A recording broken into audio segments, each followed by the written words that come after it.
தமிழ்நாட்டில் எப்படி medical admission நடக்குது தெரியுங்களா? 100 சீட்டு 100 சீட் இருக்குன்னா 15 சீட்டு ஆல் இந்தியா கோட்டா.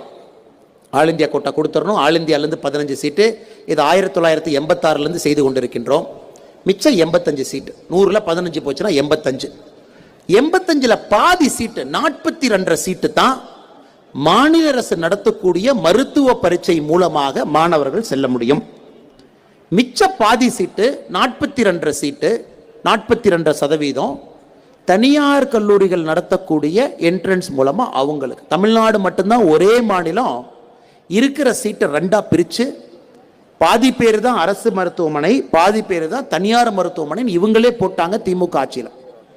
இப்போ அவங்க என்ன பண்ணுவாங்கன்னா, திமுக ஆட்சியில் ரிசல்ட் டிக்ளேர் பண்றதுக்கு முன்னாடி யாரெல்லாம் முதல் 100 ரேங்க்கு 200 ரேங்க்கு 300 ரேங்க்கு 400 ரேங்க்குன்னு கண்டுபிடிச்சு அதை தனியார் மருத்துவக் கல்லூரிக்கு அந்த டேட்டாவை கொடுத்துருவாங்க.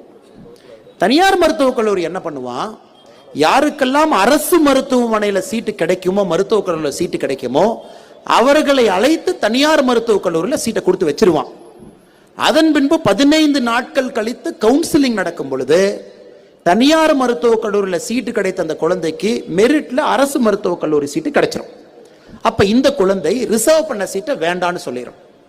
அந்த சீட்டை கவுன்சிலிங் முடிச்சதுக்கு அப்புறம் மேனேஜ்மெண்ட் கோட்டால தனியார் மருத்துவக் கல்லூரி விற்றுக்கொள்ளும். இதுதான் சீக்ரெட்.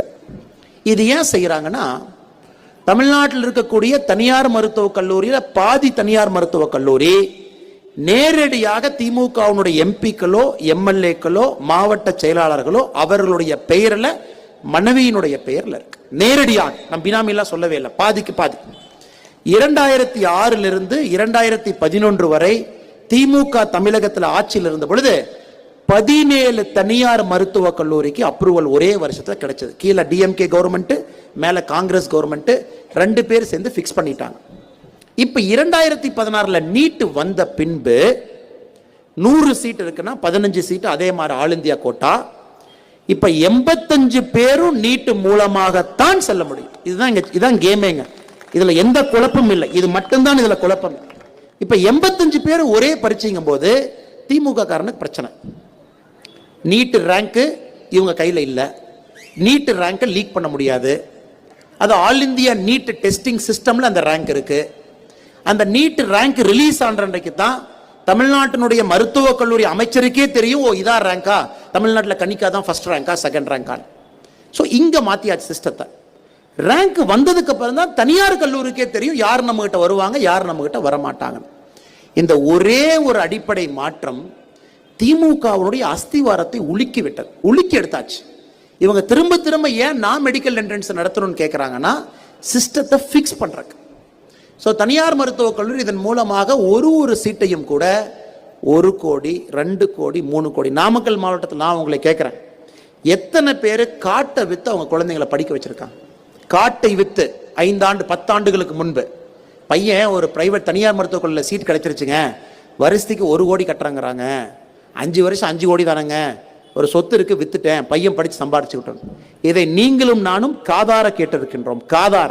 இப்ப எங்கேயாச்சும் வந்து யாராச்சும் ஒரு மனிதன், ஒரு குடும்பத்தில் இருக்கக்கூடிய மனிதன், என் குழந்தைக்கு சீட்டு கிடைச்சிருச்சு ஒரு காட்டை விற்கலான்னு இருக்குன்னு யாராச்சும் பாக்குறீங்களா? எங்கேயும் கிடையாது.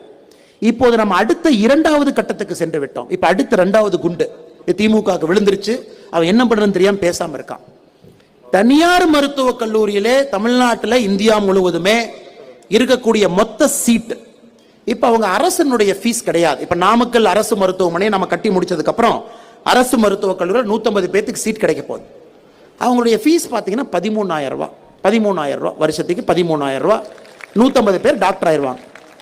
தனியார் மருத்துவக் கல்லூரியில் இப்பவும் 2 விதமான சீட்டை வச்சிருக்கான். Government counselling seat, government counselling management சீட்டுன்னு. கவர்மெண்ட் கவுன்சிலிங் மேனேஜ்மெண்ட் சீட்னா இப்பவும் 8 லட்சம் 10 லட்சம் 12 லட்சம். கவர்மெண்ட் சீட்னா இப்பவும் 4 லட்சம். நீங்க கவர்மெண்ட் சீட்ல நீட்ல கவுன்சிலிங்ல தனியார் மருத்துவக் கல்லூரியில் உங்களுக்கு சீட்டு கிடைச்சதுன்னா 4 லட்சம் 5 லட்சம் 6 லட்சம் கல்லூரியை பொறுத்தவரை. இப்ப மோடிஜி என்ன சொல்லிட்டாருன்னா, இந்த வருஷத்திலிருந்து தனியார் மருத்துவக் கல்லூரியில எத்தனை சீட் உங்ககிட்ட இருக்கோ அதுல பாதி சீட்டு அரசு மருத்துவக் கல்லூரியினுடைய ஃபீஸை தான் நீ சார்ஜ் பண்ணணும். முடிஞ்சு போச்சு கதை. அங்கேயே முடிச்சாச்சு. அப்பனா தனியார் மருத்துவக் கல்லூரியில் 100 சீட் இருக்குன்னா 50 சீட்டினுடைய விலை, 50 சீட்டினுடைய ஃபீஸ் 13,000 ரூபாய். எப்போ ஒரு மருத்துவர் 13,000 ரூபாய்க்கு போய் படிச்சா மட்டும்தான் அந்த மருத்துவம் வெளியே வந்து 5 ரூபாய் டாக்டரா மாறுவான்.